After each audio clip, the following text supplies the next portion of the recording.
Ya ulah ngabanding-banding jalan masih lisangka wungkul si A nyangka B, B nyangka C, C nyangka D jeung saterusna hese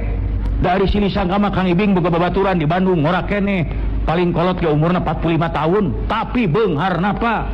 Masya Allah tanah ratusan hektar teh lain bohong pabrik nama di Jawa Barat ayah sampai ke Sumatera, Lampung, Padang, Palembang, Medan beunghar mobil anyar ngajajar villa di ditu di dieu lamun gering jawab namuna luar negeri mentak pasapangi Kang Ibing nanyakeun ngeunah sia mah jadi jelema beunghar euy gering ke Jepang apa jawabnya alah Kang Ibing saya mah di Jepang di rumah sakit tinggali ku dokter saya mah ngarokok geus dilarang kopi geus teu meunang uyah dikurangan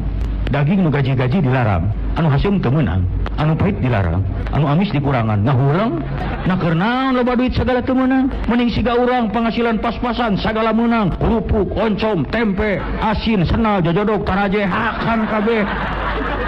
taraje teh ibu